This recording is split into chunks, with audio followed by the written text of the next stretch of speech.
Oke, teman-teman, kita jumpa lagi di live Instagram Pajak Smart setiap hari Senin jam 8 malam. Oke, hari ini temanya luar biasa. Ingat, AR bukan tempat konsultasi Anda lagi ya, teman-teman ya. Oke, dan seperti biasa teman-teman, gue perlu disclaimer dahulu ya sebentar di awal bahwa semua yang saya sampaikan di video ini adalah pendapat pribadi gue 100% ya guys. Ini bukanlah kajian akademis dan tidak dapat dibuktikan kebenarannya. Belum tentu juga sesuai dengan peraturan pajak yang berlaku. Jadi mohon koreksinya ya apabila ada yang salah gitu teman-teman. Walaupun saya seorang konsultan pajak yang resmi ya, tetapi isi video ini bukanlah saran profesional konsultan pajak gitu teman-teman. Teman-teman semua, Anda tidak bisa dan tidak boleh menjadikan video ini sebagai satu-satunya pedoman bagi Anda untuk melaksanakan kewajiban perpajakan Anda gitu teman-teman. Mohon teman-teman konsultasikan ke konsultan pajak Anda masing-masing atau ke bidang penyuluh di KPP, bukan AR ya, bidang penyuluh di KPP kalau Anda mau bertanya lebih spesifik lagi tentang perpajakan gitu teman-teman. Nah, awan akan tersedia secara gratis, secara langsung di live Instagram Pajak Smart setiap hari Senin jam 8 malam. Seperti biasa teman-teman. Dan di bulan November-Desember ini, nah di menjelang akhir tahun ini, kita masih lanjut nih teman-teman. Kita masih lanjut program terbaik dan terdahsyat tahun ini, yaitu program STP atau Siapa Takut Pajak ya. Siapa Takut Pajak. Ini adalah program pelatihan untuk membantu teman-teman agar berani menghadapi petugas pajak, berani menghadapi SP2DK, berani menghadapi pemeriksaan. Bahkan Anda berani berdebat dengan petugas pajak gitu ya, tanpa perlu bayar mahal konsultan pajak gitu. Daripada lu bayar mahal konsultan pajak yang mahal sekali sekarang ini, lebih baik Anda belajar untuk mengedukasi diri sendiri untuk bisa menyelesaikan masalah perpajakan Anda sendiri gitu teman-teman. Nah, jadi bagi teman-teman yang masih ada takut bertemu petugas pajak, masih ada mindset keblokir sebenarnya petugas pajak gitu ya, program STP ini adalah solusi yang tepat buat Anda. Nah, di sini teman-teman bisa belajar lebih jauh lagi cara untuk menghadapi petugas pajak. Nah, silakan teman-teman yang tertarik, yang mau bisa langsung masuk join ke www.siapatakutpajak.com guys ya, www.siapatakutpajak.com. Khusus November dan Desember ini kita masih lanjut, kita ada masih diskon 80% dan masih ada live coaching setiap hari Jumat malam. Wah, luar biasa. Live coaching setiap Jumat malam itu luar biasa, paling rame ya setiap hari, setiap hari Jumat itu paling rame deh. Buat kita ngobrol-ngobrol, buat kita diskusi, dan berbagi pengalaman sesama kita gitu teman-teman. Oke, segera teman-teman bergabung di www.siapatakutpajak.com. Jangan sampai ketinggalan ikut komunitas yang sangat eksklusif ini teman-teman. Oke. Itu teman-teman. Kalau ada yang mau bertanya silakan tulis di kolom komentar ya teman-teman. Kalau ada yang mau bertanya silakan tulis di kolom komentar. Oke. Lanjut kita coba bertanya. Ada yang bertanya. Bapak Salman Talib. Nah, Bapak Salman. Selamat malam Pak Wan. Malam Pak Salman. Jadi konsultasi biasa di helpdesk-nya pajak ya atau di mana ya? Oke, jadi sejak tahun lalu Pak, DJP itu menerbitkan satu divisi baru yang divisi besar sekali yang namanya penyuluh dan asisten penyuluh pajak. Nah, jadi kalau Bapak ke KPP ada satu meja yang dulunya helpdesk tuh, yang dulunya namanya helpdesk, sekarang itu namanya penyuluh pajak. Nah, Bapak tinggal ngomong ke situ kalau mau konsultasi. Ini supaya memisahkan antara AR dengan penyuluh gitu. Kalau dulu kan orang ketemu AR, dia juga yang konsultasi, dia juga yang pengawasi. Jadinya bentrok gitu loh. Kadang-kadang tidak objektif kan. Kadang-kadang apa yang diucapkan itu tidak objektif. Nah, sekarang ada divisi khusus namanya penyuluh pajak. Nah, jadi teman-teman tidak perlu ke AR lagi. Kalau ada masalah, silakan ke penyuluh pajak. Bisa bertanya di sana. Gitu teman-teman Pak Salman. Jadi semua KPP ada. Di semua KPP ada penyuluh. Dan mereka sekarang rajin live Instagram, rajin bikin konten. Jadi sangat terbantu deh kita sama teman-teman penyuluh ini ya. Gitu Pak Salman. Sama terbantu Pak Salman. Lanjut. Bapak Leonardo Rusli, tes. Ya Pak, masuk Pak. Ibu Teresia Albertus. Malam Pak, kalau karyawan di CV ya. Terpotong Bu, mohon maaf, terpotong. Boleh diketik lagi Bu. Ibu Teresia Albertus kepotong. Oke, belum ada pertanyaan. Saya akan menyampaikan beberapa hal yang terupdate ya teman-teman ya. Jadi informasi mengenai AR, kenapa AR sudah tidak lagi konsultasi, itu ada aturan teman-teman ya. Itu ada aturannya ya, bukan sembarangan. Saya bacakan nih beritanya nih ya. Beritanya itu ada di DTC, di DTC News ya. DTC adalah portal berita yang paling terpercaya di Indonesia ya. Portal berita pajak maksudnya ya. DTC, teman-teman tinggal masuk ke news.ddtc.co.id. Nah, Berita dibilang dihubungi AR, ingat ya, tugas AR adalah pengawasan dan penggalian potensi pajak, sudah bukan konsultasi lagi. Nah, jadi DJP menegaskan bahwa AR pada saat ini hanya berfokus pada pengawasan dan penggalian potensi pajak. Oke, jadi kalau Anda diomelin sama AR, dikirimin surat, dikirimin pemeriksaan, itu memang sudah tugasnya dia. Gitu teman-teman ya. Jadi fokusnya AR sekarang adalah pengawasan dan penggalian potensi pajak. AR udah nggak lagi konsultasi, nggak seperti dulu ya. Nah, coba kita baca lagi. Sebelumnya, DJP itu membagi dua jenis jabatan AR. Ada dua jenis nih. Pertama, AR menjalankan fungsi pelayanan dan konsultasi. Yang kedua, AR menjalankan fungsi pengawasan dan penggalian potensi pajak. Jadi itu ada dua nih. Pertama adalah pelayanan dan konsultasi. Yang kedua adalah pengawasan dan penggalian. Oke, sesuai dengan PMK 45 tahun 2021, tugas AR diubah, difokuskan dan dipertajam katanya.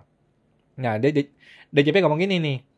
Jabatan AR yang semula juga menjalankan tugas pelayanan dan konsultasi, selanjutnya hanya difokuskan pada tugas pengawasan dan penggalian potensi pajak. Dia bilang gitu, teman-teman. Hanya itu doang tugasnya AR sekarang ya. Tidak ada tugas yang lain, yaitu pengawasan dan penggalian potensi pajak. Nah, penajaman tugas ini selaras dengan pembentukan jabatan fungsional di DJP yang baru nih ya, yaitu jabatan penyuluh pajak dan asisten penyuluh pajak. Nah, lingkup tugas dari jabatan fungsional yang baru ini antara lain memberikan layanan penyelesaian administrasi permohonan WP dan konsultasi ataupun bimbingan kepada wajib pajak. Jadi teman-teman, Anda kalau malas ke konsultannya, tidak usah cari konsultan. Datang ke KPP sudah ada konsultan gratis yang namanya penyuluh pajak, teman-teman ya. Mereka ini gratis, tidak dibayar dan tidak berhubungan dengan AR gitu teman-teman. Jadi lu nggak usah khawatir nanti gua kalau konsultasi nanti gua dikerjain, gua konsultasi nanti gua dilaporin ke AR. Tidak usah khawatir seperti itu teman-teman ya. Penyuluh ini betul-betul independen gitu teman-teman, dan dia tidak akan melaporkan Anda kepada AR, tidak akan ya. Jadi ini betul-betul terobosan teman-teman bisa pakai gitu. Daripada bayar konsultan pajak mahal, mending langsung ke penyuluh. Mereka orang-orang profesional, mereka betul-betul paham aturan gitu teman-teman ya. Nah, oke, itu teman-teman ya mengenai AR dan penyuluh. Jadi buat teman-teman tahu aja gitu bahwa sekarang sudah ada penyuluh, teman-teman nggak usah khawatir. Oke.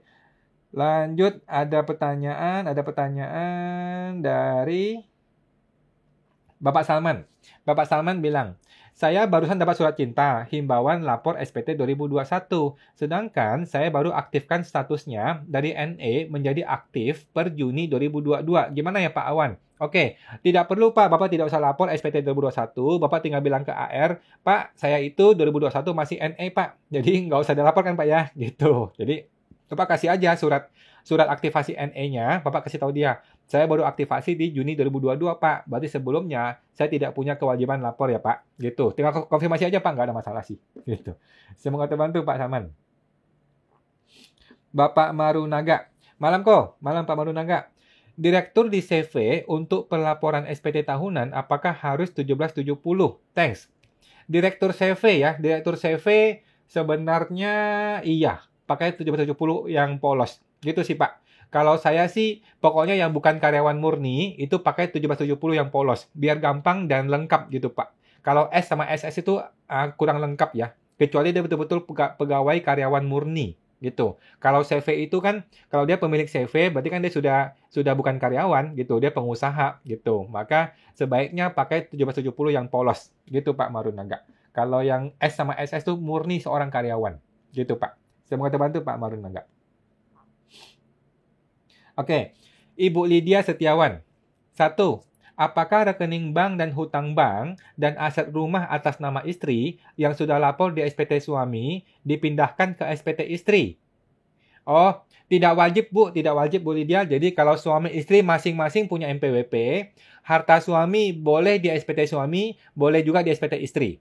Harta istri boleh di SPT suami, boleh juga di SPT istri. Silakan Bu, tinggal yang penting gabungannya ya. Yang penting gabungannya itu cocok gitu Bu. Nggak ada masalah sih. Nah, cuman pindah-pindah harta ini kalau bisa tolong di cross ya. Jangan sampai di sini dipindahin ke sini, tetapi di sini lupa dihilangin. Jangan begitu. Nah, jadi kalau emang dipindahin ya betul-betul dipindahin gitu sih. Yang penting hitung-hitungannya sih Bu, yang penting hitung-hitungannya pas, udah betul, nggak ada masalah sih Bu. Gitu. Tidak wajib dipindah-pindahkan sesuai dengan nama tuh tidak wajib sebenarnya. Gitu sih Bu. Gitu. Semoga bantu Bu Lydia untuk nomor 1 ya. Nomor 2, selama ini istri nggak punya penghasilan, jadi SPT-nya lapor nihil, tapi apa Bu, sepotong. Selama ini istri nggak punya penghasilan, jadi SPT-nya selalu lapor nihil. Tapi ada setoran modal ke CV dari UMKM-nya suami. Nggak ada masalah Bu.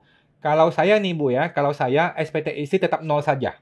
Oke, semua harta atas nama istri maupun kepemilikan modal di CV, laporkanlah di suami. Kalau saya gitu ya, biar simple, sederhana gitu Bu. Jadi nggak usah repot-repot, nggak usah memisahkan mana sih harta suami, mana harta istri, nggak usah dipisahkan, gabung aja ke suami. Oke, itu aja sih Bu kalau saya ya, biar mempermudah sebenarnya. Kalau mau dipisah-pisahan agak repot, gitu sih Bu Lydia. Semoga terbantu Bu. Nomor 3, bagusnya istri tutup NPWP dan direktur CV ganti ke suami atau tetap pakai nama. Terpotong lagi Bu, terpotong. Oke, nggak ada masalah Bu. Gara-gara istri ini pemilik CV, maka kan dia nggak bisa tutup NPWP. Jadi si istri ini tidak bisa tutup NPWP gara-gara dia masih direktur CV ya. Kalau dia mau tutup NPWP, maka CV-nya mesti dimatiin dulu, kan repot nih. Jadi nggak apa-apa Bu, biarkan berjalan seperti ini saja. Jadi sisi istri tetap punya NPWP tetapi lapor nihil. Semua harta dia termasuk kepemilikan di CV lapor di SPT suami. Nggak ada masalah sih, harusnya gitu Bu. Gitu. Kalau dia mau tutup NPWP, maka CV-nya mesti dimatiin dulu. Atau CV ganti akte. CV ganti akte menjadi nama suami. Kan repot lagi nih, mesti bayar notaris dan sebagainya. Nggak usah lah, nggak apa-apa sih Bu. Biar aja lapor nihil seperti itu. Gitu Bu. Semoga terbantu Bu Lydia. Lanjut. Ibu Teresia Albertus. Malam Pak, malam Bu Teresia. Kalau karyawan CV di tengah tahun jadi pemegang saham CV. Oke. Penghasilan dari CV itu bagaimana? Semuanya jadi non-objek atau sebagian dipotong PPh 21, sebagian sejak jadi peserta menjadi non-objek pajak. Sebagian-sebagian Bu Teresia ya, sebagian-sebagian. Dari Januari sampai bulan apa dia masih karyawan, itu tetap diterbitkan 1721A1. Tetap ya Bu ya. Di bulan dia menjadi pemegang saham pemiliknya CV, mulai itulah dia menjadi penerima prive. Gitu Bu ya. Jadi jangan bingung. Sebelum dia menjadi pemilik CV, dia tetap terima 1721A1. Setelah dia menjadi pemilik CV, dia sudah berganti menjadi penerima prive. Gitu Bu Teresia. Semoga terbantu Bu Teresia. Bapak Cher 1017. Malam Pak Wan. Apa ada konsul penyuluhan via online? Mesti dicoba sih Pak ya. Sekarang ini para penyuluh ini rajin sekali bikin yang namanya konten di Instagram, di YouTube, kemudian live Instagram. Nah, mungkin waktu live Instagram Bapak bisa tanya. Gitu Pak. Mungkin ya, via live Instagram Bapak bisa tanya langsung ke sana. Mungkin ya, tapi coba cek dulu Pak caranya ya. Coba cek dulu ya apakah bisa. Kadang-kadang itu mereka live Instagram cuma ngobrol-ngobrol, kita nggak bisa terlibat. Kadang-kadang begitu ya. Tetapi Bapak coba aja kalau memang bisa di penyuluh yang terdekat dengan KPP Bapak. Nah, coba tanya mereka ada nggak live Instagram, kapan live Instagramnya, mungkin bisa ditanyakan. Gitu. Oke Pak ya, semoga terbantu Pak Cel. Kalau memang mereka nggak bisa online, Bapak datang ke KPP langsung juga pasti mereka standby. Gitu sih Pak Cer. Semoga terbantu Pak Cer. Bapak Hendra Basuki 5220. Kawan mau tanya, ada penyusutan aktiva tetap kendaraan OP UMKM?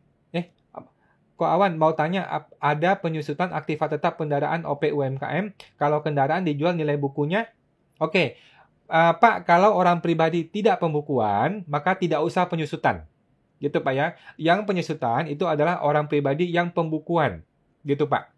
Gitu sih. Jadi Bapak coba cek ke SPT-nya Bapak, apakah dia pembukuan atau pencatatan. Metodenya ya. Metode dia bikin SPT. Kalau dia pencatatan, maka tidak usah penyusutan. Harga mobil tetap dilapor dengan harga belinya. Gitu Pak. Ataupun aset apapun ya. Tetaplah tetaplah dinilai dengan harga pembeliannya. Tidak ada penyusutan. Nilai bukunya tetap sama terus. Gitu Pak. Nah, penyusutan hanya berlaku kalau orang pribadi ini menyelenggarakan pembukuan.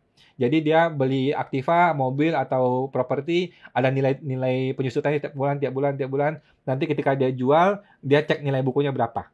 Ada profit atau rugi di situ. Gitu Pak. Tetapi kalau OP UMKM yang pencatatan, maka tidak usah penyusutan. Gitu Pak. Semua harta dilaporkan dan dinilai dengan nilai yang sama persis dan sejak dia beli sampai dia jual. Gitu Pak Hendra. Semoga terbantu Pak Hendra Basuki. Lanjut, Bapak INS 940. Malam Pak, malam Mbak. Apakah modal belum disetor yang dicatat di jurnal piutang pemegang saham dapat dikenakan pajak bunga pinjaman atas modal belum disetor tersebut? AR bisa-bisa aja Pak. AR kadang-kadang suka iseng ya, suka memberikan mengatakan itu ada bunganya sehingga ada pajak. Kalau saya ngotot, saya nggak mau kenain bunga, gitu Pak. Kalau saya sih ya, saya ngotot. Ini kan adalah modal yang belum disetorkan. Faktanya memang tidak ada bunga. Gitu. Kita mau ngomong fakta nih. Faktanya tidak ada bunga itu satu. Yang kedua, memang ada aturan yang mewajibkan piutang pemegang saham harus ada bunganya. Tidak ada aturannya. Gitu. Jadi faktanya sudah saya menang, aturannya pun saya menang. Setahu saya begitu ya Pak. Gitu. Coba dikomunikasikan dengan AR-nya, bilang aja bahwa memang ini adalah modal yang belum disetor dan tidak ada bunganya sama sekali. Gitu sih Pak. Semoga terbantu Pak INS. Lanjut Bapak Salman. Makasih banyak Pak Wan. Sama-sama Pak. Sama-sama. Bapak ini toko Bapak Budi. Oke, Pak Budi. Kawan, saya punya NIB pribadi di OSS. Tapi mau bikin PT perorangan di OSS juga. Bagaimana dengan nasib NIB perorangan saya kawan? Nggak ada masalah Pak Budi. Jadi orang pribadi dengan PT perorangan Bapak itu terpisah. Nggak ada masalah Pak. Tidak saling menimpa, tidak saling berhubungan, tidak harus sama, tidak harus berbeda. Gitu Pak ya. Jadi nggak ada hubungan sama sekali. Gitu Pak. Jadi OSS pribadi Bapak tetap berjalan seperti itu. OS-nya PT perorangan tetap berjalan yang baru ini. Gitu Pak Budi. Jadi nggak ada masalah. Ini dua hal yang berbeda. Tidak akan menyatu, tidak akan bentrok, tidak akan saling berhubungan. Gitu Pak Budi. Semoga terbantu Pak Budi. Ibu Lydia Samudra. Malam Pak Wan, saya Lydia. Ya malam Bu Lydia. Saya mau menanyakan yaitu 1. Kalau jika ada karyawan atau direktur sudah pensiun dan otomatis tidak terima kepotong Bu, tolong diketik lagi Bu, mohon maaf. Nah, Bapak Abi Yuwarawimba, izin tanya kok. Ya Pak Abi, pemilik modal CV jika salah satu menerima gaji karena bekerja termasuk bukan objek pajak ya kok, dan nanti biaya gaji harus dikoreksi fiskal. Oke. Betul Pak ya, kalau dia mengatakan ini gaji, padahal dia pemilik modal, maka itu akan dikoreksi fiskal. Gitu sih Pak. Itu adalah termasuk biaya yang tidak boleh dibiayakan. Jadi biasanya sih Pak ya, kalau saya ya, yang namanya pemilik modal CV itu tidak ada gaji. Semua yang diambil oleh pemilik modal CV adalah prive. Gitu sih Pak, kalau saya gitu ya. Jadi semua yang diambil oleh pemilik CV, baik itu direktur ataupun komisarisnya, baik itu komoditas aktif maupun komoditas tidak aktif, itu semuanya adalah saya catat sebagai prive. Gitu sih Pak. Jadi tidak ada gaji untuk pemilik CV. Kalau dia paksakan gaji, maka ini jadi biaya yang tidak boleh dibiayakan. Gitu Pak. Semoga terbantu Pak Abi. Bapak Abi, bagaimana kalau tahun 21 dan 22 sudah dipotong PPh 21? Namun, tahun 2021 dan 22 ini masih pakai PP 23. Apakah tidak masalah jika dibiarkan dan mulai tahun 2023 aja tidak dipotong dan koreksinya? Setuju Pak, setuju. Berhubung dia pakai PP 23, maka semua biaya-biaya itu mau dipotong ataupun tidak dipotong, maksudnya semua biaya-biaya itu mau dikoreksi ataupun tidak dikoreksi sudah tidak pengaruh. Ya kan? Kan pakai PP 23. Nah, maka semua biaya itu dikoreksi ataupun tidak dikoreksi sudah tidak pengaruh. Sudah betul Pak, nggak ada masalah. Nah, tahun depan Bapak nggak usah potong lagi. Sudah benar Pak. Tahun depan Bapak nggak usah potong lagi. Dan itu bukan biaya ya, tetapi jadi prive. Gitu Pak ya. Jadi uang itu keluar bukan lagi jadi biaya gaji, tetapi jadi prive si direksi. Gitu Pak Abi.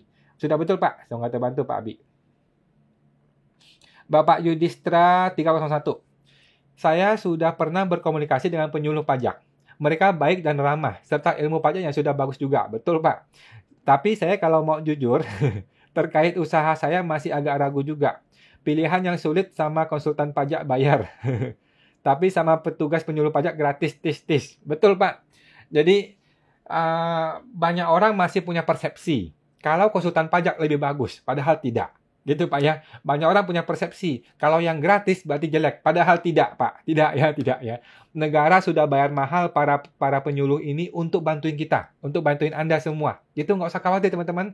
Tinggal datang aja, konsultasi, ngobrol-ngobrol, dapat ilmu, dapat peraturan, jadi teredukasi gitu Pak. Jadi sudah betul Pak Yudis ya. Teman-teman semua perlu memanfaatkan yang namanya penyuluh pajak ini. Di semua KPP ada. Gitu. Tidak usah kasih konsultan yang mahal-mahal, tidak perlu ya. Semoga terbantu Pak Yudis. Bapak Safia Katun. Ko Awan mau tanya, di September 2022 saya bikin pisah harta dengan suami. Oh Ibu ya Ibu Safia. Oke, kita telah ikut PPS kebijakan 2 pakai MPP suami. Oke, pertanyaan saya adalah sebaiknya saya bikin MPP tahun ini atau 2023 saja? Oh, bebas Bu, bebas. Ibu mau bikin sekarang boleh, mau bikin 2023 boleh, nggak ada masalah Bu. Pada intinya, harta-harta ini yang sudah di PPS kan ini sudah aman. Sudah tidak akan diperiksa lagi, walaupun nanti dia berpindah ke SPT Ibu. Nggak ada masalah Bu. Jadi barang ini sudah aman oleh PPS, sudah tidak akan diperiksa sampai 2020 ya. Nah, barang ini tinggal dipindah ke SPT-nya istri yang bagian Ibu aja, jadi udah nggak ada masalah. Mau tahun ini boleh, tahun depan boleh, nggak ada masalah Bu. Gitu. Semoga terbantu Bu Safia Katun. Lanjut. Mohon maaf tadi. Bapak Heri is 79. Pak Awan, PMK 54 2021 menyatakan omset UMKM suami istri digabung. Betul. Apakah ini juga berlaku bagi omset 500 juta gabungan yang bebas pajak? Ini kita belum tahu Pak. Jadi mohon maaf ya buat teman-teman yang suami istri punya MPWP, kita masih belum tahu apakah 500 juta ini digabung atau dipisah untuk suami istri. Belum tahu ya. Sementara ini, kalau saya sih ya, saya tetap anggap dapat fasilitas. Gitu sih Pak. Kalau saya tetap anggap dapat fasilitas 500-500, sehingga apa? Nanti kalau ternyata tidak boleh, saya tinggal tambah bayar pajak saja. Gitu. Kalau ternyata nggak boleh nih, cuma 2,5, ya udah, saya tinggal nambah bayar pajak saja. Gitu. Tetapi kalau kita sudah terlanjur 2,5, ternyata boleh 500-500, malah jadi over, jadi lebih bayar. Gitu sih Pak. Gitu. Jadi PMK belum turun ya, kita masih belum tahu apakah batas 500 juta ini mendapatkan dua-duanya atau tidak. Sementara kalau saya sih saya tetap akui dua-duanya dapat. Gitu sih Pak Heri. Semoga terbantu Pak Heri. Ibu Meli 9423. Malam kawan. Malam Bu Meli. Gimana Bu? Lanjut. Kok mau tanya, PPN dan biaya balik nama pembelian mobil untuk direksi oleh PT dimasukkan sebagai harga pembelian atau biaya? PPN dan biaya balik nama pembelian mobil untuk direksi. Mobil ini namanya apa, Bu? Kalau mobil ini pakai nama direksi, maka nggak bisa. Kan ini namanya PPh 21 ya. Jadi, kalau beli mobil atas nama direksi, maka itu sama aja gaji. Ya kan? Sama aja gaji, maka semua itu adalah gaji. Gitu. Nggak bisa Ibu masukin PPN masukan. Tetapi kalau beli mobilnya atas nama PT, maka PPN masukannya boleh dibiayakan. Boleh dikreditkan. Gitu sih, Bu. Boleh dikreditkan. Nah, tetapi nanti penyusutannya itu hanya boleh disusutkan 50%. Gitu sih, Bu. Setahu saya seperti itu. Saya mau bantu Bu Meli ya. Oke, lanjut. Ibu Lydia Samudra. Selamat malam, Pak. Saya mau bertanya. Oke, kalau ada karyawan atau direktur sudah pensiun, sehingga tidak dapat gaji lagi. Nah, yang saya tanyakan, apakah tetap melaporkan SPT PPh 21 tahunan? Ini Bapak Ibu maksudnya di pribadinya atau di PT-nya? Kalau pribadi, maupun dia digaji ataupun tidak digaji, dia tetap perlu lapor SPT tahunan. Oke, kalau di PT-nya nih ya, di PT-nya itu dia PPh 21 nggak usah lapor tiap bulan, tetapi dia tetap perlu lapor yang Desember, gitu sih Bu. Walaupun dia nggak ada gaji, tetap dia mesti lapor yang Desember untuk bagian PT-nya ya. Tetapi si orang pribadinya, digaji ataupun tidak digaji, dia tetap perlu lapor SPT tahunan. Gitu sih Bu. Nggak ada masalah kalau emang nggak ada gaji, berarti kan di SPT itu nggak ada penghasilan. Itu doang sih. Tapi kan dia perlu update harta, dia mesti update keluarganya, semua mesti diupdate yang lain. Gitu sih Bu. Semoga terbantu Bu Lydia. Lanjut. Ibu Lydia Samudra. Kemudian pertanyaan kedua. Kalau perusahaan termasuk perusahaan pelayaran, PPh final, oke. Apakah jika ada keuntungan penjualan saham, capital gain, apakah terkena pajak dan kalau terkena pajak, kena berapa persen? Oke. Maksud Ibu kan saham di bursa nih ya. Kalau ini saham di bursa, maka itu sudah PPh final juga. Gitu sih, Bu. Jadi kalau PT ini punya saham di bursa, kemudian dia dapat untung, maka itu sudah PPh final. Gitu. Nah, kalau ini saham yang lain tuh maksudnya saham apa ya? Paling saham di bursa doang sih ya. Itu sudah PPh final. Gitu sih, Bu. Nah, semoga terbantu Bu Lydia Samudra. Lanjut. Bapak Akyong Tan Sruli. Nah, kawan, mau tanya, istri saya kan nggak ada NPWP. Tapi ada tabungan, tapi tabungannya itu tidak saya laporkan ke SPT. Cuman dana kas saya di SPT itu jumlahnya sesuai tabungan keluarga saya. Masalah nggak ya? Oke Pak Kyong, nggak usah khawatir Pak, Bapak sudah betul. Oke, mulai tahun depan yang uang tunai ini tolong ganti Pak namanya menjadi 012 tabungan atas nama istri. Gitu Pak ya. Jadi yang sudah berlalu biarkan aja, sudah betul Pak, sudah biarin aja. Ke depan yang namanya uang tunai itu Bapak ganti menjadi rekening. Karena memang bentuknya rekening. Gitu Pak ya. Buat ke depan aja, buat ke depan. Yang kemarin udah nggak apa-apa. Gitu sih menurut saya begitu ya. Ke depan gantilah sesuai dengan kondisi sebenarnya. Kalau itu bentuknya rekening, maka laporkan sebagai rekening. Gitu. Nanti di keterangannya tulis nama istri. Gitu Pak Kyong. Semoga terbantu Pak Kyong. Bapak Ibu Safia Katun. Setelah saya bikin NPWP sendiri, bolehkah semua harta ditaruh aja di SPT suami? SPT saya dilapor nihil saja. Bagaimana bagusnya? Boleh Bu, boleh. Saya rasa boleh begitu. Kalau memang mau begitu, ngapain Ibu bikin NPWP? Nggak perlu. Gitu Bu. Jadi kalau memang Ibu berencana untuk laporkan semua harta di suami, maka Bapak Ibu tidak perlu bikin NPWP. Tidak perlu. Nggak ada guna sih Bu. Walaupun bisa harta ya, kalau memang Ibu mau digabung ke suami ya udah nggak usah. Gitu. Nggak usah bikin NPWP sendiri. Gitu Bu. Kalau emang Ibu mau memisahkan harta, barulah bikin NPWP sendiri. Gitu, Bu Safia. Semoga terbantu, Bu Safia. Lanjut. Ibu Like. Like. Malam kawan, malam boleh mau tanya, SPT tahunan 2019-2021 enggak sesuai dengan faktur pajak yang ditemukan. Datanya di distributor tempat saya ambil barang, ada solusi Kak? Oke, Ibu ini orang pribadi atau badan? Kemungkinan pribadi ya. Ibu sudah ke PPS atau belum ke PPS? Kalau sudah ke PPS, maka sampai 2020 sudah aman. Tinggal 2021 aja dibereskan. Oke. Kalau Ibu belum ikut PPS, maka Ibu boleh pembetulan SPT. Gitu Bu ya. Ibu boleh pembetulan SPT tahunan 2021, 20, 19, 18 dibetulkan semua. Ikuti kondisi yang sebenarnya Bu. Gitu. Nah, kalau Ibu kena masalah di atas di atas PKP, Ibu kena masalah pembelian lebih dari 4,8 M, maka Ibu coba nanti ngomong ke penyuluh boleh, atau cari konsultan pajak juga boleh sih. Mungkin boleh cari konsultan pajak, atau hubungin saya juga boleh, nanti bisa dibantu untuk tax planningnya gimana. Gitu sih Bu. Tetapi kalau penemuannya itu di bawah 4,8 M semua, ya sudah aman lah, gampang. Ibu tinggal pembetulan saja, laporkan sesuai dengan kondisi yang sebenarnya. Gitu Bu Like. Semoga terbantu Bu Like. Bapak Klemel Chan, AR bukan tempat konsultasi. Jadi maksudnya AR gimana? Jadi AR itu Pak dulu punya 2 tugas, konsultasi dan pengawasan. Nah, sekarang konsultasi dibuang, cukup pengawasan saja. Gitu Pak ya, cukup pengawasan saja. Gitu. Yang konsultasi ada satu divisi baru yang namanya divisi penyuluhan. Gitu. Penyuluhan ini terpisah dengan AR, mereka orang independen. Gitu Pak. Jadi supaya tidak bentrok gitu loh. Kan dulu kan orang takut nih ketemu AR, dia mau konsultasi nanti malah diserang. Nah kan takut tuh. Sekarang sudah dipisahkan. Kalau mau konsultasi ke penyuluh, kalau mau pengawasan ke AR. Gitu Pak. Jadi di KPP, di semua KPP ada satu meja khusus penyuluh. Silakan ke sana Pak. Gitu Pak. Kalau mau konsultasi. Gratis Pak, gratis ya. Semoga terbantu Pak Clement. Lanjut. Bapak Yudis. Makasih Pak pencerahannya. Makasih Pak Yudi, sama-sama. Bapak ini toko Pak Budi. Pak Budi, kok awal mau tanya lagi? Kebetulan saya masih bekerja dan ingin membuat PT perorangan. Bagaimana dengan laporan SPT saya? Nggak ada masalah Pak. Jadi Bapak nanti di SPT tahunan pribadi Bapak akan ada 2 jenis penghasilan. Ya, di SPT Bapak akan ada 2 penghasilan. Yang pertama adalah gaji dari karyawan, dari kantor, ya ada 1721A1-nya. Yang kedua adalah dari prefer dari PT Bapak. Gitu Pak. Jadi ada 2 penghasilan di SPT Bapak ya. Dari karyawan, gaji, dan dari PT yaitu prefer. Gitu. Atau dividen. Jadi Bapak mesti tentukan nanti PTP ini menggunakan metode prefer atau metode dividen. Nah, mengenai pakai prefer atau dividen nanti Bapak bisa cek ke Google atau video-video yang lain juga udah banyak. Gitu sih Pak. Semoga dibantu Pak Budi ya. Nah.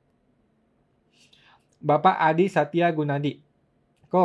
karyawan yang sudah resign, apakah penghasilan sebelumnya bisa dimasukkan sebagai penghasilan dari penerima sebelumnya? Gimana Pak? Mohon maaf. Karyawan yang sudah resign, apakah penghasilan sebelumnya bisa dimasukkan sebagai penghasilan dari penerima sebelumnya?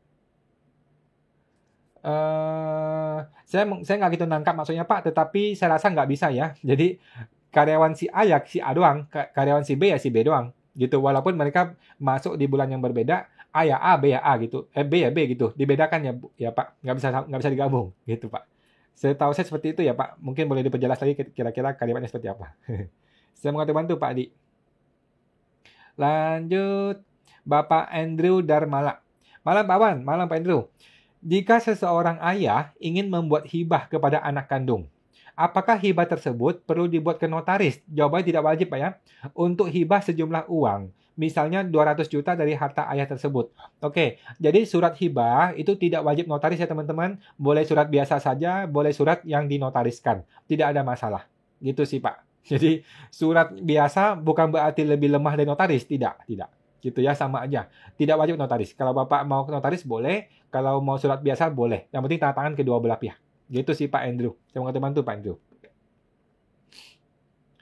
Lanjut. Bapak Adi Satya Gunadi. Karyawan yang sudah resign, apakah penghasilannya bisa dibawa ke perusahaan yang baru diformulir A1? Oh, bisa Pak, bisa ya, bisa. Jadi karyawan ini nanti akan dapatkan 2 A1. Gitu Pak ya, kalau nggak salah seperti itu maksudnya Pak ya. Dia resign nih, dia dapat A1 kan dari PT A. Kemudian dia pindah ke PT B. Masih di tahun yang sama nih, dapat A1 lagi. Nah, maka dia dapat 2 bukti potong ya, 2 A1 dalam 1 tahun. Itu nggak ada masalah Pak, nggak ada masalah. Cuman biasanya akan muncul kurang bayar di SPT-nya nanti. Nggak ada masalah sih, dia tinggal bayar gitu sih Pak. Jadi orang yang bekerja di 2 perusahaan dalam 1 tahun akan dapat 2 bukti potong A1 dan biasanya ada kurang bayar. Gitu Pak. Semoga bantu Pak Adi. Bapak Yudis 301. Tapi, kata petugas penyuluh pajak, saya tetap harus menjalin komunikasi yang baik dengan AR saya. Betul, ya. Karena semua data perpajakan saya ada di AR. Betul. Dan bisa dibuka oleh AR saya, gitu katanya Pak Awan. Betul, Pak Yudis. Betul, betul ya. Jadi, jangan mentang-mentang ada penyuluh terus kita musuhin AR. Tidak, tidak ya. AR tetap baik sekali dengan kita. Cuman maksudnya, kalau dulu itu kan kita dikit-dikit tanya ke AR. Sekarang nggak usah. Sekarang tanya ke penyuluh. Gitu sih Pak. Karena AR itu fokusnya adalah pengawasan dan penggalian potensi. Gitu. Pokoknya lu punya potensi nggak? Kalau ada potensi boleh datang. Kalau nggak ada potensi itu cari penyuluh. Gitu intinya. Gitu Pak ya. Semoga terbantu Pak Yudis. Oke. Lanjut. Bapak Fani Pang. Fani Pang. Uko, kalau pemilik CV sudah terlanjur terima gaji. Oke. Berarti tetap masuk laba ruginya gaji. Oke. Tetapi di koreksi fiskal ya, betul Bu, begitu. Kemudian bagaimana perlakuan PPh 21-nya? Tetap dipotong Bu. Jadi tetap dia dipotong PPh 21 dan tetap dikoreksi fiskal. Setahu saya seperti itu ya Bu. Setahu saya seperti itu. Nah, buat kedepannya saja Ibu ubah. Jadi sudah berlalu biar saja, sudah lewat nggak apa-apa. Buat kedepannya saja, sudah nggak usah lagi terima PPh 21. Sudah nggak usah lagi terima gaji. Semua penghasilan yang diterima oleh si direksi pemilik CV adalah prefer. Dan itu bukan objek pajak gitu Bu. Nggak ada masalah sih. Nah, tetapi prefer hanya bisa diambil dari laba ditahan ya Bu. Prefer hanya bisa diambil dari laba ditahan. Gitu sih. Semoga terbantu Bu Fani. Semoga terbantu Bu. Lanjut. Bapak Cilemel Chan. Kalau perusahaan retail jadi punya toko jualan, tapi ada servis juga untuk customer. Apakah ada PPh atas servis customer yang datang ke toko? Ada Pak, ada ya. Jadi kalau dia servis kepada sebuah PT atau kepada CV, maka PT dan CV itu akan potong PPh 23 atau 21 atas jasa servisnya saja. Betul sih Pak Kelman. Jadi itu adalah objek PPh ya, yang bagian jasanya saja. Gitu Pak. Nah, kalau dia mau simple, jasa dihilangkan saja, tetapi barangnya dinaikkan harganya. Kalau dia mau simple. Kalau dia mau simple ya, jasa dihilangin, tetapi barangnya itu dinaikkan harganya, sudah termasuk servis. Gitu Pak. Jadi jual barang, nggak ada jasa gitu Pak. Semoga terbantu Pak Jalan Mulcan. Lanjut. Bapak Teresia Albertus. Tanya Pak, kalau PPN masukan Alphard buat direksi, boleh dikreditkan ya? Biayanya baru 50%, soalnya kan tidak ada hubungan langsung dengan kegiatan usaha. Setahu saya Bu ya, setahu saya yang namanya PPN masukan itu boleh dikreditkan. Setahu saya penuh gitu. Yang tidak boleh adalah biaya gitu. Yang tidak boleh adalah biayanya, biaya penyusutannya nanti yang tidak boleh dikoreksi, yang hanya boleh dikoreksi, hanya boleh dibayarkan 50%. Gitu sih Bu. Setahu saya seperti itu. Jadi biaya penyusutannya yang dikoreksi 50%, tetapi PPN masukannya tetap boleh diakui semua. Nah, setahu saya memang begitu, memang tidak ada cara untuk ini sih. Tidak ada cara untuk mengkreditkan 50% untuk PPN. Setahu saya sih begitu ya, Bu. Semoga terbantu Bu Teresia. Lanjut. Eh, Ibu Lydia Samudra. Malam Pak, malam Bu Lydia. Saham yang saya maksud adalah saham yaitu penyertaan modal di perusahaan lain Pak dan dijual ke pihak lain. Oh, oke. Yang tadi kan dia ini adalah perusahaan yang bergerak di industri final, ya kan? Dia ini adalah perusahaan yang bergerak di bidang PPH final sehingga semua penghasilan yang berhubungan dengan final ini kan sudah beres. Sekarang dia punya saham di sebuah PT ini. Kemudian saham ini dijual ke PT lain atau ke orang lain. Dia dapat untung, capital gain. Maka ini adalah penghasilan lain-lain, Bu. Ini perlu dihitung dengan PPH biasa. Gitu Bu, ini dia ya. Yang 22%. Itu sih Bu.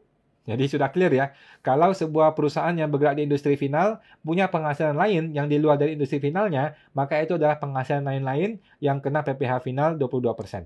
Gitu sih Bu Lydia. Semoga terbantu Bu Lydia. Ibu Ilikelik.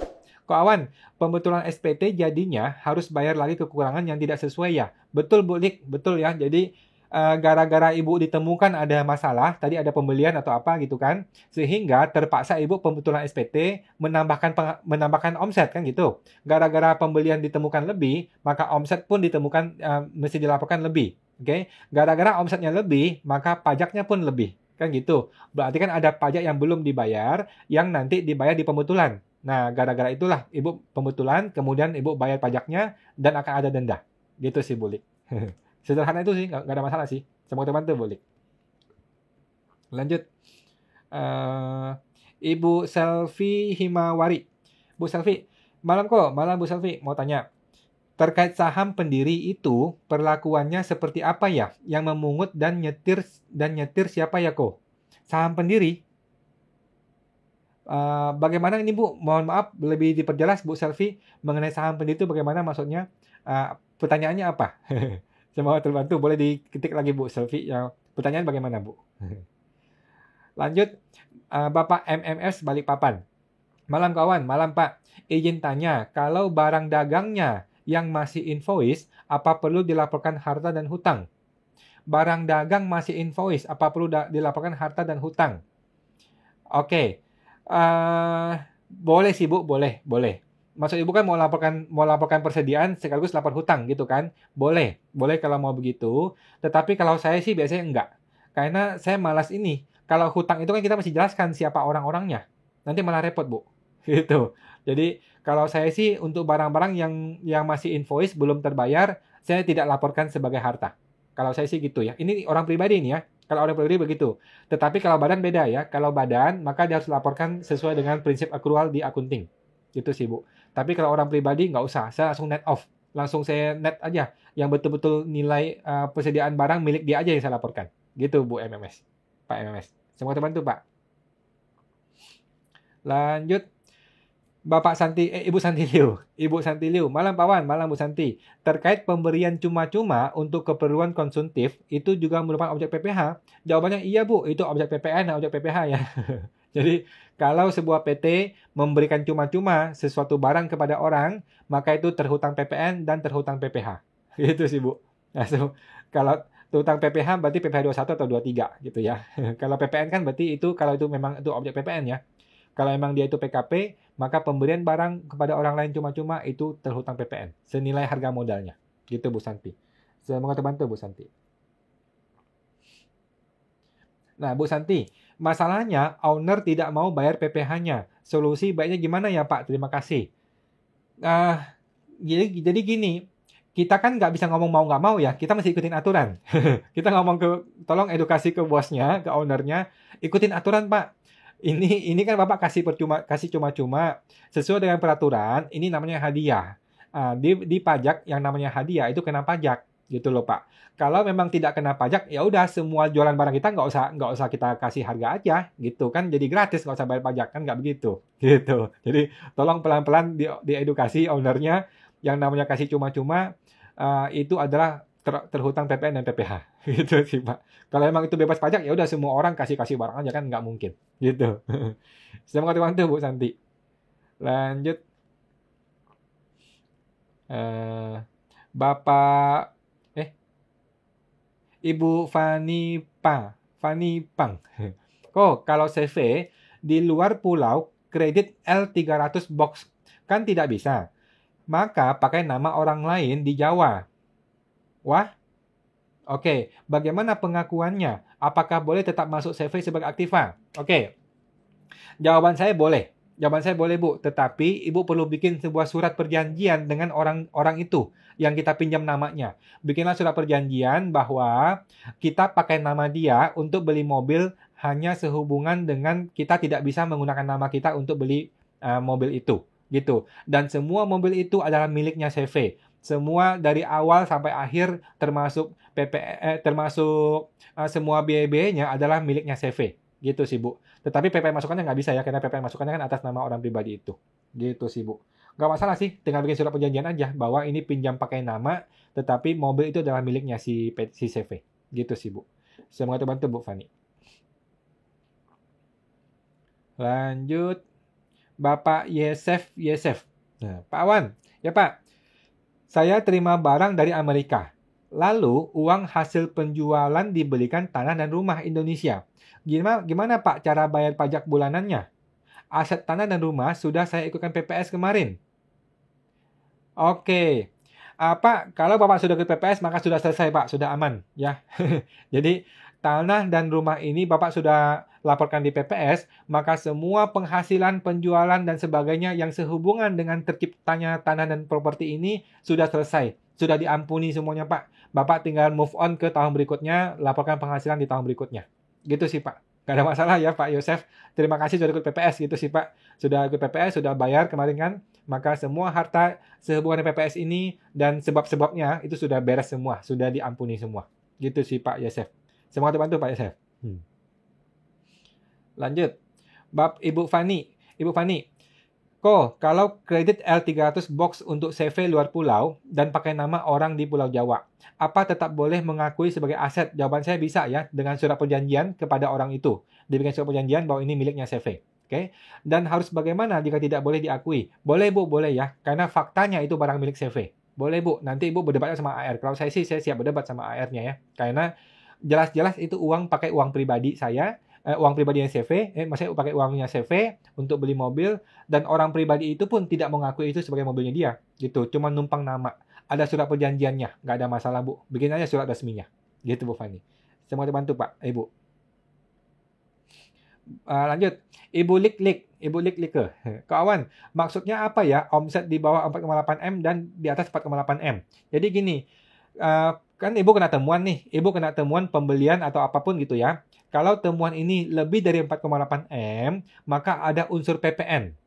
Gitu, ada unsur PPN sehingga Ibu mungkin perlu ketemu konsultan pajak. Ya. Atau penyuluh. Kalau itu di bawah 4,8 M, maka gampang saja. Ibu tinggal akui, oke, betul Pak, saya mengakui, saya tinggal bayar 0,5%-nya saja. Beres, Bu. Gitu ya. Tetapi kalau lebih dari 4,8 M, maka mesti bayar 0,5% ditambah PPN. Nah, PPN-nya itu mungkin agak repot. Ibu mesti ngomong ke konsultan atau penyuluh. Gitu sih, Bu Lik. Semoga terbantu, Bu Lik. Lanjut. Ibu Cesarus Maximus. Jika PPh 25 menjelang akhir tahun, diperkirakan lebih bayar. Dikarenakan situasi tidak terduga. Bagaimana baiknya? Oke. Apakah boleh PPh 25 Desember tidak dibayar digantikan langsung PPh 29? Jadi gini, Bu. Kalau saya nih ya. Sebelum tanggal 10 Januari, langsung saya lapor SPT tahunan dan saya closing PPh 29-nya. Gitu. Sehingga PPh 25 Desember tidak usah dibayar lagi. Gitu. Jadi PPh 25 Desember tidak usah dibayar lagi karena sudah saya closing sebelum saatnya saya bayar PPh 25. Gitu sih, Bu. Itu cara pertama. Yang kedua, Ibu tetap perlu bikin surat permohonan pengurangan PPh 25 yang Desember dijadikan 0. Gitu. Desember dijadikan 0, tetapi untuk tahun berikutnya itu tetap ikutin SPT yang terbaru ini. Gitu sih Bu. Kalau saya gitu ya. Jadi saya kejarin SPT-nya sebelum tanggal 15 Januari saya sudah lapor sehingga langsung terclosing oleh PPh 29. Gitu sih Bu C. Saru. Semoga terbantu Bu C. Saru. Ibu Fani, thanks kok. Thanks Bu, sama-sama. Lanjut Bapak KY Collection. Kok, kalau sudah terlanjur setor PPh UMKM di Januari, nah, terpotong Pak KY, terpotong. Oke, terpotong Pak KY. Bapak Yesef, terima kasih Pak, sama-sama Pak. Oke, KY, Bapak KY.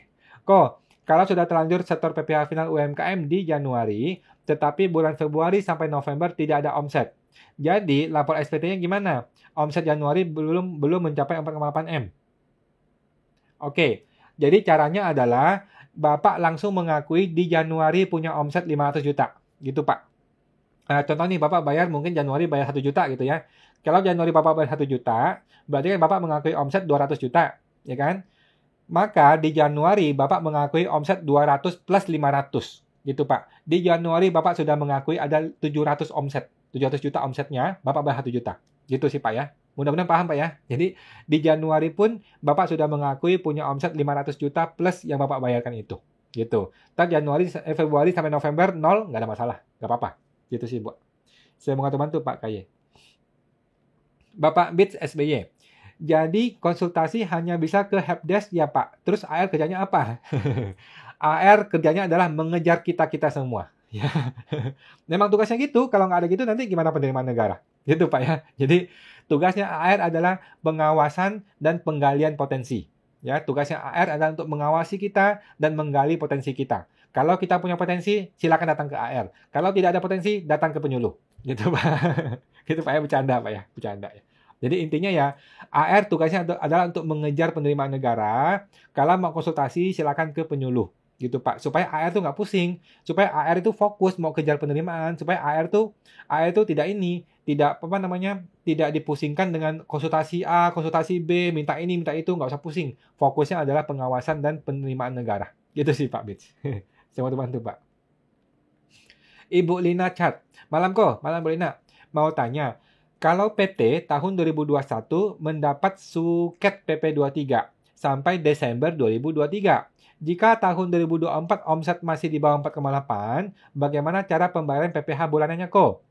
Oke, jadi di tahun pertama di 2024, Ibu tetap lapor PPh 25 0. Jadi sampai Desember 2024, Ibu 0 saja PPh 25-nya. Mulai Januari 2025, yaitu tahun kedua setelah PPh umum dipakai, barulah ada bayar PPh 25 bulanan. Gitu sih Bu ya. Semoga terbantu Bu ya. Nah, saran saya, kalau Ibu masih di bawah 4,8 M omsetnya, maka mulai tahun 2024, Ibu bikin PT baru. Bikinlah PT perorangan, beres semuanya urusannya Bu. Ya, jadi bikin PT perorangan baru, Ibu bisa menggunakan fasilitas 0,5% 3 tahun lagi dari 2024 itu. Gitu Bu Lina. Semoga terbantu Bu. Lanjut, Bapak Yapiantono. Malam kok. Kalau saya punya toko susu dan teman saya yang jaga, saya pakai sistem bagi hasil dengan teman saya.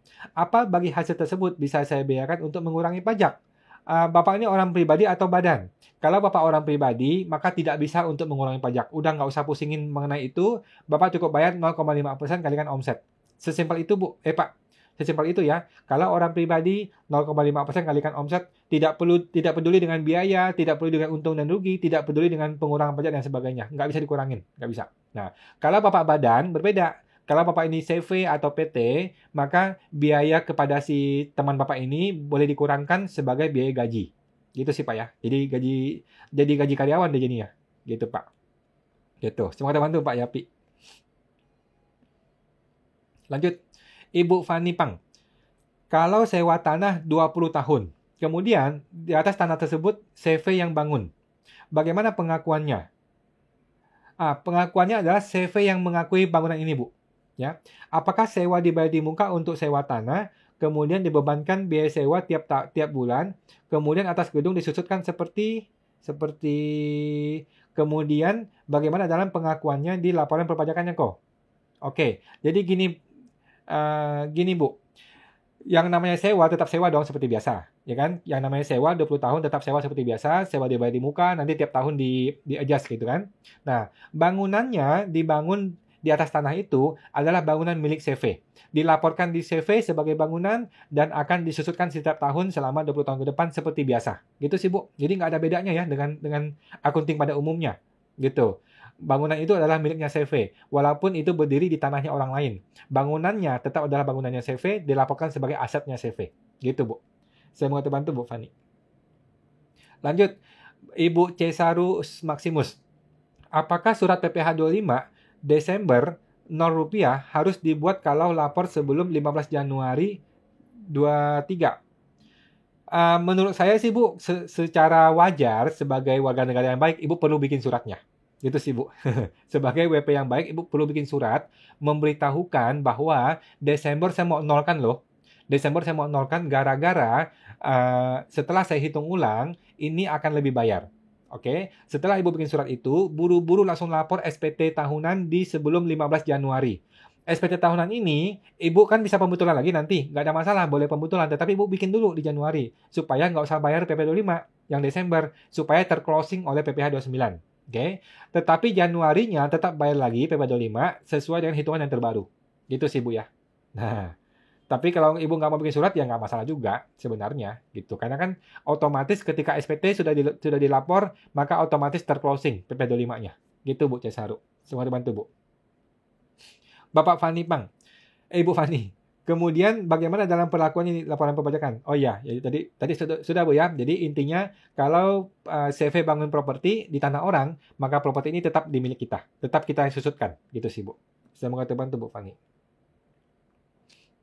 Lanjut, Ibu Ernawati 445. Malam, Pak. Pak, apakah pengajuan Evin bisa secara online? Bisa, Bu. Bisa ya. Sekarang Evin sudah hampir semua perpajakan itu bisa online sekarang ya. Ibu tinggal kirim email kepada DJP, kepada kantor pajak yang di MPP Ibu, bilang mau bikin Evin. Oke, biasanya akan diminta yang namanya foto selfie. Foto selfie pegang KTP dan NPWP. Gitu sih, Bu. Biasanya begitu ya. Minta foto selfie KTP NPWP di via email, nanti akan didapatkan balasan email berupa nomor Evin yang sudah jadi. Gitu sih, Bu. Bisa online kok bisa. Silakan email ke KPP tempat Ibu terdaftar. Semoga terbantu, Bu Erna. Bapak KY Collection, thanks kok, thanks Bu. Pak, sama-sama. Lanjut. Bapak, Ibu Nefertari WD. Kak, cek tabungan question dong. Apa? Oh, ada question ya? Sorry ya, saya nggak ngerti nih question nih. Oke, Ibu Nefertari WD. Ada bertanya di question nih. Kak, untuk melapor SPT 1770 atas pemilik CV, apa saja yang perlu disiapkan? Oke, yang pertama mesti disiapkan adalah laporan CV-nya. Di CV-nya dia melaporkan penghasilan privasi ibu berapa. Gitu, Bu. Jadi harus cocok antara yang dilaporkan di CV dengan yang dilaporkan di SPT pribadi kita ya. Jangan sampai beda. Gitu. Prive di CV sekian, prive di kita juga sama. Gitu ya. Cuma itu doang, Pak, Bu ya. Kemudian, Kak mau tanya, di SPT 1770 itu yang dimaksudkan pembukuan atau pencatatan itu atas laporan keuangan OP atau badan yang dia miliki ya. OP-nya Bu ya, OP ya. 1770 adalah SPT-nya orang pribadi. Oke, dan pilihlah pencatatan, jangan pembukuan. Kalau saya sih ya, orang pribadi tidak pernah pembukuan. Saya selalu bikin pencatatan. Gitu sih Bu ya. Oke, kalau badan lain lagi. Kalau badan namanya SPT 1771.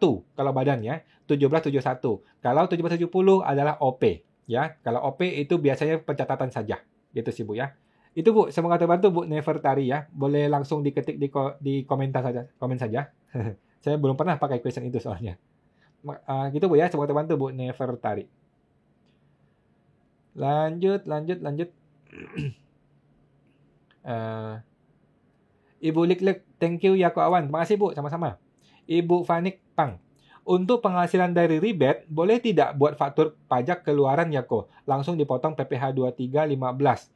Saya rasa boleh-boleh aja Bu. Kalau Ibu berniat baik mau bikin faktur pajak itu bagus sekali ya. Faktur pajak dibikin, ada PPN-nya, kemudian dipotong PPh 23 15%. Ini pasti beres. Ini sudah bagus sekali Bu. Gitu. Semoga dibantu Bu Fani. Oke. Bapak Andrew Darmala. Malam kawan, malam Pak Andrew, mau tanya. Untuk UMKM, jika saya sudah terlanjur bayar PPh final dari bulan Januari, apakah perlu restitusi atau pindah buku? Tidak perlu Pak, repot. Apakah pada bulan Maret saya baru capai 500 juta kok? Oh, karena pada bulan Maret baru capai 500 juta. SPT-nya gimana kok? Jadi gini ya Pak ya. Buat teman-teman yang sudah terlanjur bayar di Januari PPh 0,5%, boleh pindah buku, tetapi repot ya. Nah, daripada Bapak pindah buku, nggak usah pindah buku. Jadi, langsung Januari diakui omset lebih dari 500 juta. Oke, nanti omset bulan November dan Desember, Bapak kurangin. Gitu Pak ya. Omset November kurangin 250 juta, omset Desember kurangin 250 juta. Sesimpel itu Pak. Sesimpel itu ya. Jadi, nggak usah pindah buku lah, nggak usah restitusi lah, repot semua. Akui saja. Langsung diakui di Januari ada omset yang Bapak laporkan, yang Bapak sudah bayar, tambah 500 juta omsetnya. Omset November kurangin 250, omset Desember kurangin 250. Selesai, beres. Gitu, Pak. Semoga terbantu ya, Pak Andrew. Bapak C. Saru, terima kasih kok. Sama-sama, Ibu C. Saru, sama-sama. Bapak Andi Susilo, malam kok mau tanya. Kalau orang pribadi punya uang 1M dari penghasilan freelance di luar negeri yang belum bayar pajak di luar negeri maupun dalam negeri, lalu dimasukkan ke deposito bank. Apa pertanyaannya, Pak? Mohon maaf, Andi, Pak Andi. Apa uang 1M itu harus bayar PPh 30% dulu, lalu dimasukkan ke deposito? Atau 1M langsung dimasukkan deposito, hanya bayar pajak deposito saja? Oke, jadi ada dua kemungkinan ya Pak. Kemungkinan pertama adalah dia ini subjek pajak dalam negeri. Artinya, walaupun dia di luar negeri, tetapi orang ini bolak-balik Indonesia nih. Bolak-balik ke Indonesia, maka dia dianggap subjek pajak dalam negeri. Maka ini qualified 30%. Gitu Pak ya. Ini adalah qualified 30% kalau memang dia subjek pajak dalam negeri. Oke. Yang kemungkinan kedua, kalau orang ini adalah subjek pajak luar negeri. Artinya apa? Artinya dia sudah lama di luar negeri. Dia bekerja di luar negeri itu sudah lama sekali punya penghasilan di luar negeri itu, maka dia subjek pajak luar negeri sehingga semua penghasilan dia sudah tidak lagi kena pajak di Indonesia. Dia tinggal langsung laporkan di SPT Indonesia, laporkan saja depositonya itu. Gitu Pak ya. Nah, apa yang dimaksud dengan subjek pajak luar negeri? SPLN atau subjek pajak luar negeri adalah orang yang sudah lebih dari 183 hari di luar negeri. Ya. Lebih dari 183 hari di luar negeri dalam 1 tahun. Maka dia dianggap subjek pajak luar negeri. Semua penghasilan dia di luar negeri, baik itu sudah dipotong pajak maupun belum dipotong pajak di luar negeri, itu adalah penghasilan yang bukan objek pajak di dalam negeri lagi. Gitu Pak Andi. Semoga terbantu Pak ya. Tadi ada... Oke, Bapak Toko Pak Budi. Kok Awan tanya lagi. Menyangkut PT Perorangan. Oke, omset saya masih kecil. Sekitar kurang lebih 1 juta kok. Hah? Kecil banget. Itu laporannya dimasukkan nihil tiap bulannya loh. Tapi saya kan masih bekerja dan SPT saya bukan saya yang bikin. Oke. Oke, terus bagaimana Pak? Jadi pertanyaannya? Oke, kita tunggu lagi. Ibu Erna, terima kasih Pak. Terima kasih Bu, sama-sama. Tadi gimana Pak? Pak Budi kepotong Pak. Jadi pertanyaannya apa Pak? Tolong diketik lagi Pak. Mohon maaf. Ibu Nefertari, terima kasih banyak Kak. Terima kasih Pak. Sama-sama Bu.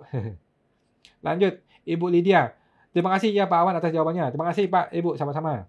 Lanjut Bapak Fani. Ibu Fani, kalau tidak buat faktur pajak bagaimana? Boleh apa tidak? Jadi tadi Ibu mengenai rebate ya. Kalau rebate itu kan hadiah ya. Kalau orang kasih kita hadiah, kita nggak usah buka faktur sebenarnya. Karena kan dia langsung kasih tuh. Begitu dia kasih kita, maka dia langsung potong PPh 23. Kan begitu. Nah gitu aja sih. Dia kasih kita potong PPh 23, 15%. Tidak perlu buka faktur. Karena kan dia kasih kita. Gitu. Kita terima hadiah. Gitu sih Bu. Nah jadi nggak usah buka faktur sebenarnya. Gitu. Kalau Ibu mau buka faktur itu akan baik sekali. Tetapi saya rasa nggak terlalu perlu. Gitu. Semoga bantu Bu Fani. Lanjut. Bapak Bits SBY. Suami istri dari Januari sampai Oktober memakai NPWP suami. Bulan November istri bikin NPWP sendiri. Oke, penghasilan istri yang dilaporkan di SPT istri tahun ini apakah dari Januari Desember atau November Desember? Oke, ini mengenai karyawan atau bukan karyawan, Pak. Kalau dia karyawan, maka kita perlu lihat A1-nya.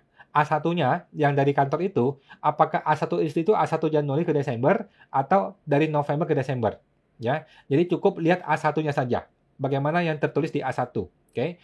Kalau dia itu pengusaha, maka mesti cek lagi nih pengusahanya November Desember aja sih. Kalau dia pengusaha, maka Januari sampai Oktober sudah terlanjur pakai NPWP suami, sedangkan November Desember baru pakai istri. Kalau saya sih gitu ya. Kalau pengusaha ya.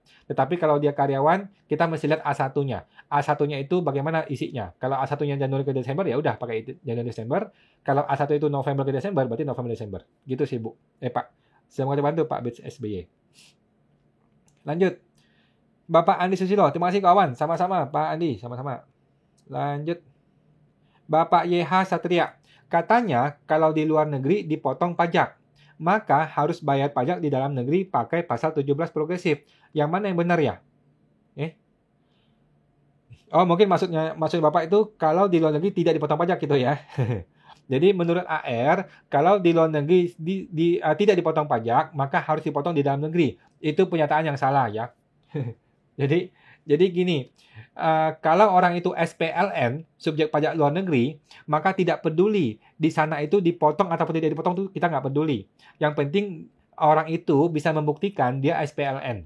Kalau dia SPLN, subjek pajak luar negeri, maka dia sudah bukan subjek pajak dalam negeri, gitu. Jadi orangnya aja bukan orang dalam negeri, gitu. Orangnya aja sudah bukan subjek. Kalau dia sudah bukan subjek, maka tidak terpenuhi subjek dan objek dalam rangka pemenuhan perpajakan, gitu Pak. Ngerti maksud Pak ya? Mudah-mudahan Pak paham ya. Jadi kalau orang itu SPLN, dia bisa buktikan dia SPLN, maka dia tidak lagi dipotong pajak di dalam negeri. Tidak peduli itu dia sudah dipotong atau belum dipotong di luar negerinya. Gitu sih Pak ya. Itu pemahaman saya Pak ya. Semoga dibantu Pak Satria. Mungkin bisa ngomong ke penyuluh biar lebih paham. Semoga dibantu Pak. Bapak Andrew dan Malah, terima kasih kawan. Sama-sama Pak, sama-sama. Ibu Fani, di laba rugi masuk di bagian pendapatan lain-lain. Di bagian bukan operasional ya kok. Tidak masuk di... Tadi mengenai PPh final Bu ya? Betul Bu, betul ya. Jadi di laba rugi nanti dia akan masuk sebagai penghasilan lain-lain yang di luar operasional. Ini mengenai sahamnya kalau nggak salah tadi ya. Betul Bu, betul. Dan akan kena PPh 22 ya. PPh 29 yang 22%. Gitu Bu. Semoga terbantu Bu Fani. Ibu Lina Chat. Kali PT Badan dan Suket selesai tahun 2023. Apakah boleh bikin PT perorangan lagi? Boleh Bu, boleh. Silakan saja ya. Bagaimana PT Badan Pelaporan selanjutnya di tahun 2024? Jadi PT yang lama laporkanlah nihil saja, nol semua dari atas sampai ke bawah 0 semua di 2024-nya. Nggak ada masalah Bu, santai ya. Apakah stok barang boleh dipindahkan ke PT perorangan? Stok barang PT perorangan ada dua cara. Cara pertama dijual semua ke PT perorangan sehingga PT perorangan ini dapat barangnya. Cara kedua dia balikin kepada orang pribadi dia sebagai pembalikan modal. Itu boleh begitu. Jadi cara pertama adalah yang lebih benar nih ya, dia jual kepada PT perorangannya, dia bayar pajaknya dan mulai PT perorangan ini yang jalan. Cara kedua adalah dia ambil modalnya berupa barang. Jadi barang-barang itu dikembalikan kepada orang pribadi dia dalam hal PT ini hilang modalnya, dihabisin modalnya, diambil kembali oleh pemiliknya. Gitu sih Bu, ya Pak. Nah, setelah diambil oleh pemiliknya, baru pemilik ini menyetorkan modal itu kepada PT yang baru. Jadi dia setoran modal ke PT yang baru, bentuknya adalah barang. Gitu ya Pak ya. Gitu. Semoga terbantu Pak ya. Bu Lina. Ya, semoga terbantu Bu Lina. Bapak Fani, Ibu Fani. Bagian laba rugi, bagian bawah penjualan apa begitu? Paling bawah Bu ya, paling bawah ya. Jadi di bagian penghasilan dan beban lain-lain. Di situ Bu. Jadi bagian penghasilan lain-lain, di situ dilaporkannya kalau ada penghasilan yang di luar dari usaha utamanya si PT ini. Gitu Bu Fani. Semoga terbantu Bu Fani. Lanjut. Ibu Like. Tanya lagi. Perhitungan pajak per bulan itu diambil dari faktur pajak yang kita beli barang dari distributor ya? Sebenarnya tidak ya. Sebenarnya tidak ya. Mungkin Ibu perlu ketemu penyuluh atau ketemu konsultan pajak supaya lebih pasti ya. Sebenarnya tidak. Cuman orang pajak lebih gampang begitu. Kan orang pajak kan nggak tahu nih kita punya omset berapa. Ya kan? Salah satu cara supaya dia bisa tahu adalah dia lihat pembeliannya. Kalau pembeliannya 10, maka di logikanya dia, kan harusnya lu jual 10 plus untung dong. Ya kan? Kalau lu belinya 10, harusnya lu jual 10 plus untung. Maka lu jual 12. Kan begitu logikanya orang pajak. Gitu. Padahal dalam praktek bisnis kan bisa aja saya jual rugi. Bisa aja ada barang nggak terjual. Bisa aja masih ada stok barang dan lain-lain gitu kan. Nah, jadi saran saya Kalau memang Ibu kena seperti ini, Ibu coba ingat-ingat, yang benar tuh berapa sih omsetnya, Ibu kasih tahu ke orang pajaknya. Pak, yang benar tuh segini omsetnya. Walaupun temuan pembeliannya sekian, tetapi omset saya sekian loh, kasih tahu dia yang benar bagaimana. Gitu sih, Bu. Jadi, kalau saya sih, kita ikutin yang benar aja. Nggak usah ikutin data pembelian itu, tetapi yang benarnya bagaimana. Gitu sih, Bu. Kasih tahu orang pajaknya, kita mau jujur. Gitu sih. Gitu ya, semoga teman-teman tuh, Bu Like. Ibu Santi Liu, Pak Awan, rebate ini potong PPh 23. Setahu saya iya Bu, potong PPh 23 15%. Berapa persen? Setahu saya 15%. Dan masuk ke kategori jasa apa ya Pak? Dia masuk ke kategori hadiah kalau nggak salah. Atau royalti. Woi, kelompok-kelompoknya royalti deh yang 15% deh. Lebih aman begitu sih. Royalti atau komisi deh kalau nggak salah. Pokoknya yang ambil 15% aja, itu sudah pasti aman. Gitu sih Bu Santi. Selamat bantu Bu Santi. Bapak Marunaga, kok PTA mendapat keuntungan penjualan saham di PTX. Apakah PTA buka faktur karena pada saat ekualisasi PPN nggak match? Nggak sih, nggak. Jadi ini kan adalah penghasilan lain-lain ya. Ini adalah penghasilan lain-lain. Jadi tidak ada faktur pajak. Seharusnya begitu sih Pak ya. Karena ini tidaklah berhubungan dengan usaha utama. Gitu sih Pak. Setahu saya seperti itu. Karena PT ini kan bukan bisnis jual beli saham kan. Kebetulan dia punya saham di sebuah PT, saham ini dia jual ke PT yang lain. Kan gitu. Tetapi kan industri utamanya bukan main saham kan. Industri utamanya kan mungkin dagang yang lain gitu. Maka seharusnya atas penjualan saham ini tidak ada PPN-nya. Setahu saya seperti itu Bu ya Pak ya. Coba nanti cek lagi. Harusnya sih enggak. Nanti kalau enggak match dengan PPN enggak apa-apa, tinggal bilang ke AR, Pak, memang PPN-nya berbeda karena yang ini tuh bukan PPN, ini tuh bukan penghasilan utama, ini adalah penghasilan lainnya gitu Pak. Mungkin supaya gampang Bapak pisahkan aja di bawahnya, di laporan akuntingnya. Gitu Pak Marunaga. Semoga terbantu Pak. Lanjut, Bapak Toko Pak Budi. Jadi laporan SPT saya bagaimana ke Awan? Karena SPT bukan saya yang buat, sementara saya mau bikin PT perorangan. Nggak ada masalah sih Pak, nggak ada masalah. Bapak tinggal bikin PT perorangan yang baru, nggak ada masalah. Jadi SPT Bapak, walaupun bukan Bapak yang buat, Bapak perlu tahu isinya apa, itu Pak ya. Jadi jangan biasakan SPT suruh orang bikin, terus kita nggak ngerti. Jangan Pak ya. Walaupun orang lain yang bikin, Bapak perlu tahu apa sih isinya, apa sih detailnya, gitu sih Pak. Gitu ya. Dan Bapak mau bikin PT perorangan, nggak ada masalah. Itu nggak berhubungan, beda. Nggak ada masalah sih Pak. Gitu Pak Budi. Semoga terbantu Pak Budi. Ibu Fani, thanks Pak Awan, thanks Bu, sama-sama. Lanjut. Bapak Satria, terima kasih kawan. Sama-sama Pak. Oke, lanjut. Bapak Stephen Lee. Maaf kok, cara perhitungan PPh 25 pribadi gimana ya? Terima kasih. PPh 25 pribadi sesimpel ini Pak. Bapak tinggal buka ke e-formnya Bapak, ke SPT tahunannya Bapak, di e-form 1770. Di situ ada perhitungan PPh 25 Bu, Pak. Nanti akan otomatis kok Pak di situ. Akan otomatis terhitung PPh 25 tahun berikutnya. Gitu sih Pak, nggak ada masalah ya. Coba di e-formnya diisi Pak. Simpelnya gini, simpelnya PPh 25 adalah pajak tahun lalu dibagi 12. Sesimpel itu sebenarnya Pak. Tetapi untuk lebih detail mungkin coba buka e-formnya. Gitu Pak ya. Semoga terbantu Pak Steven. Bapak Fanik, Bu Fanik, kok kalau barang konsinyasi bagaimana peraturan PPN-nya ya? Karena barang laku dulu baru diakui pembeliannya. Jadi PPN keluaran dulu baru keluar faktur pajak masukannya. Bagaimana perlakuannya? Nggak apa-apa Bu, memang begitu caranya. Memang begitu ya. Jadi nanti PPN keluar dahulu, kemudian suruh si konsinyasinya itu untuk buka faktur pajak keluarannya ke kita.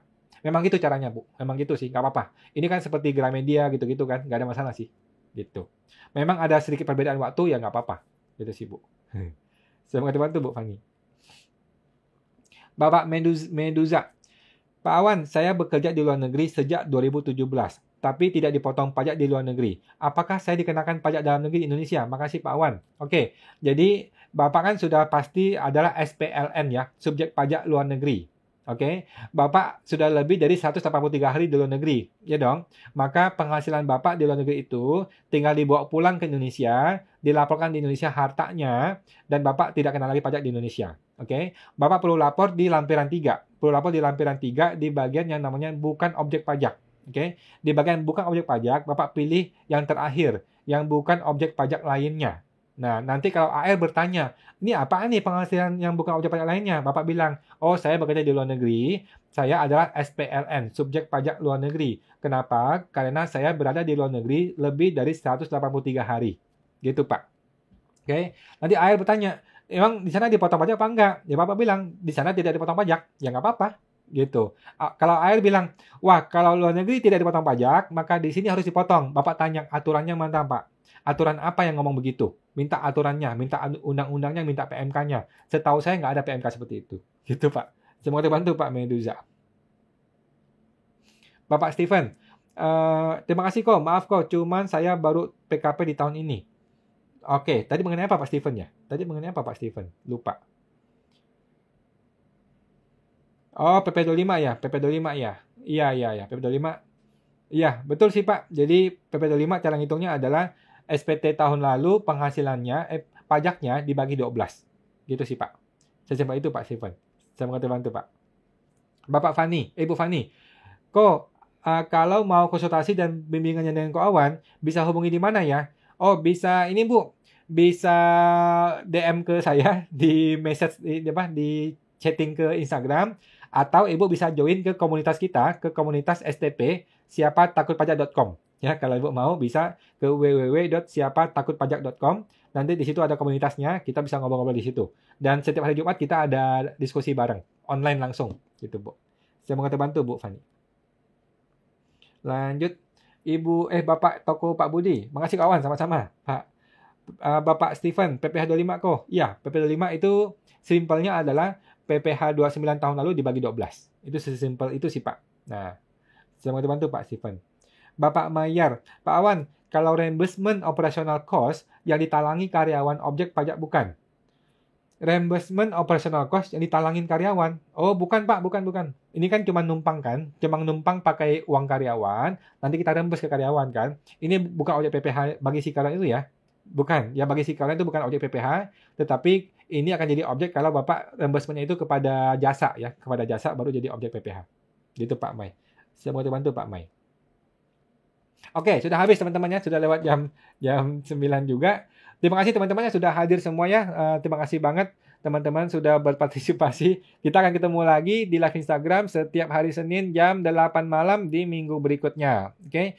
Dan seperti biasa saya promosi lagi di bulan November dan Desember ini ya teman-teman. November-Desember ini kita masih lanjut program STP. Program siapatakutpajak.com ya. Jadi buat teman-teman ini adalah program pelatihan yang belum tahu ya. Ini program pelatihan untuk membantu teman-teman berani menghadapi petugas pajak nih. Berani menghadapi SP2DK, pemeriksaan, hingga cara berdebat dengan oknum petugas pajak yang brengsek gitu ya.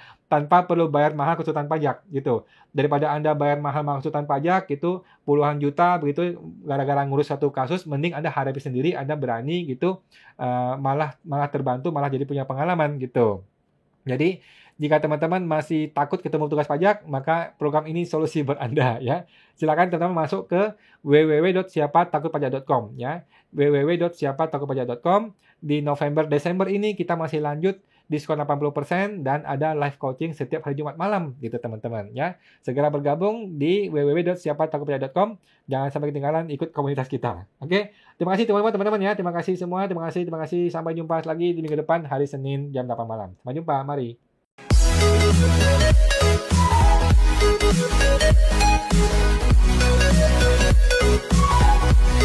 you.